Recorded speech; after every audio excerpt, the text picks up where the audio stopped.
अब दूसरा वीडियो जो मैंने देखा, वो देखा सड़कों पर डांस करते हुए, नाचते हुए लोगों का जो आज़ादी का जश्न मना रहे थे और डांस कर रहे थे, नाच रहे थे। और नहायत शर्मिंदगी और दुखे दिल के साथ मैं ये कहता हूँ कि जहाँ तक जो वीडियो मैंने देखे, मुझे दिखाए गए, उसमें ये नाचने गाने वाले वो लोग थे जो अपने को मुसलमान समझते। मैं मुसलमान भाइयों से, मुसलमान नौजवानों से साफ साफ कहना चाहता हूँ, मुझे गुजरात के मुख्तलिफ़ शहरों के वीडियो दिखाए गए, गोधरा का भी वीडियो मुझे दिखाया गया, और भी देश के इलाक़ों में ऐसी ही घटनाएं हुई होंगी जहां मुसलमानों ने अपने आप को देश का बड़ा वफ़ादार साबित करने के लिए लंबी लंबी रैलियां निकाली और खूब नाचे, खूब नाच गाना किया सड़कों पर। मैं मुसलमान नौजवानों से कहता हूं कि तुमको शर्म नहीं आती? ये तरीक़ा है इस्लाम में खुशी मनाने का? तुम्हें अपने को मुसलमान कहने का हक़ बाकी रह गया है? तुम जिस दिन का जश्न मना रहे थे, उस दिन जो आज़ादी मिली थी, अगर उसको आज़ादी कहना सही है तो वो तुम्हारे पुरखों ने, बुज़ुर्गों ने, बड़े बड़े उलमा ने, अल्लाह वालों ने, जांबाज किस्म के लीडरों ने फांसी के फंदे चूमकर हासिल की थी, खून के दरिया बहाकर हासिल की थी, ज़बरदस्त कुर्बानियाँ देकर हासिल की थी, जेलों की सलाखों के पीछे जवानियाँ गुजार कर हासिल की थी। और आज तुम उन बुज़ुर्गों की याद इस तरह मना रहे हो, नाच रहे हो। तुम्हें ज़रा भी हया नहीं आती कि ये तरीक़ा इस ज़ेब नहीं देता तुमको ये इतना भी ख्याल नहीं हुआ कि आज़ादी के दिन ही राजस्थान में एक 8-9 साल के मासूम बेगुनाह बच्चे इंद्र कुमार मेघवाल को उसके प्रिंसिपल ने या टीचर ने इस गुनाह की सज़ा में मार डाला कि उसने उसके मटके से पानी पीने की कोशिश कर ली थी। उस्ताद या प्रिंसिपल या टीचर या प्रिंसिपल ऊंची ज़ात का था और ये गरीब बच्चा उनकी गलत आस्थाओं के अनुसार, उनके गलत यकीन के मुताबिक, ये बच्चा जो था, छोटा मासूम बच्चा, ये इंतहाई ये एक मजलूम और एक महरूम ख़ानदान का था। उसकी सज़ा में उसको मार डाला गया कि उसने उस मटके को छू लिया, जो मटका उसके उस टीचर का था, जो ऊंची ज़ात का था, जो बहुत ऊंची ज़ात का अपने को समझता था। मुसलमानों, खुदा के लिए इस वाक़े के बाद उठ खड़े हो। आज़ादी का मतलब ये नहीं है कि तुम नाचो गाओ, आज़ादी का तकाज़ा ये है कि तुम वाकई आज़ाद बनो और आज़ादी दिलाओ इस मुल्क के करोड़ों लोगों को।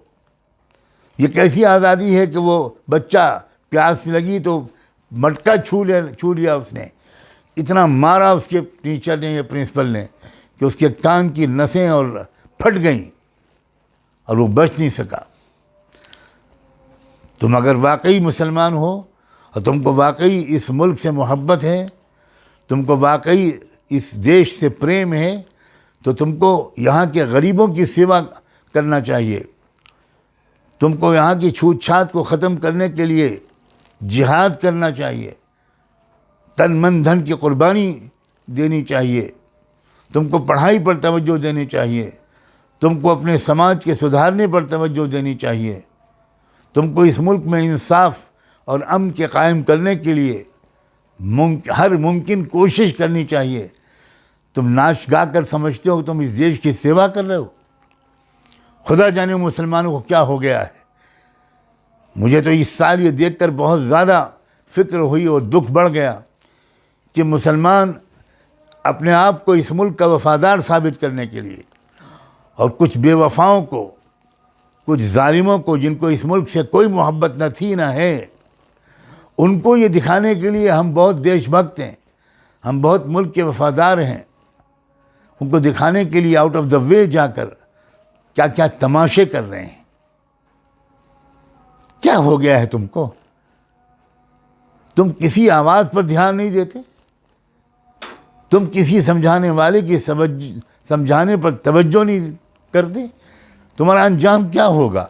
मैं आज अपने आम मामूल के ख़िलाफ़ भारत के मुसलमानों से और ख़ास तौर पर ऐसे लापरवाह, ऐसे गाफिल, ऐसे मस्त नौजवानों से कहना चाहता हूँ, तुम्हें नहीं मालूम है कि क्या तैयारियां हो रही हैं, क्या ऐलानात हो रहे हैं? तुम्हें कुछ खबर नहीं कि ये कहा जा रहा है कि तुम्हारे वोटों का हक भी छीन लिया जाए, तुमको वोट देने का अधिकार भी न रह जाए, तुमको दूसरे और तीसरे दर्जे का नागरिक कॉन्स्टिट्यूशनली बना दिया जाए, लीगली बना दिया जाए। वैसे व्यवहार और अमली तौर पर तो है ही हो तुम दूसरे और तीसरे दर्जे के नागरिक, लेकिन अब तैयारियां इसकी हैं कि अमली तौर पर तुमको उस मुकाम पर पहुंचा दिया जाए, यानी कानूनी तौर पर पहुंचा दिया जाए। अमली तौर पर तो ऑलरेडी हो तुम। ये तरीक़ा है आज़ादी के जश्न मनाने का। ये तरीक़ा था कि तुम तिरंगा लहराते बिल्कुल सर आँखों पर, और तुम बाकायदा सभाएं करते और एक नए संकल्प लेते, नए अहद करते कि हमको अपने अपने मोहल्लों से गरीबी को मिटाना होगा, अपने गांव से गरीबों की सेवा करनी होगी। ये बिल्कुल देखे बगैर कि कौन किस समाज का है, कौन किस धर्म को मानता है, कौन अपने आप को किस मज़हब की तरफ मंसूब करता है। वो हमारा इंसानी भाई है, वतन के रिश्ते से भी हमारा भाई है, हमारी बहन है, हमारा बेटा है, हमारा मुस्तकबिल है। उसकी हम खिदमत करेंगे, कमज़ोर तबके के बच्चों को अच्छी तालीम दिलवाएंगे, उनके बीमारों का अच्छा इलाज करवाएंगे। ये है मुल्क से मोहब्बत का तकाज़ा। समाज के सुधारने की कोशिशों में साथ देंगे, समाज के अंदर से अंधविश्वास को मिटाएंगे और सब समाज के लोगों को एक दूसरे से करीब लाएंगे। नफ़रत की जगह पर मोहब्बत की फ़िज़ा कायम करेंगे। 15 अगस्त के दिन ये जज्बात को ताज़ा करने का वक्त था। तुम नाच रहे हो, गा रहे हो उस शहर में और उस रियासत में जहाँ आज भी तुम्हारे सैकड़ों लोग जेल में हैं, जहाँ तुम्हारी एक बहन को रेप करने के जुर्म में गिरफ्तार 11 मुलजिमों को इसी 15 अगस्त की आज़ादी के तोहफे के तौर पर उनको रिहा कर दिया गया। तुम इंसाफ नहीं दिला सके ना?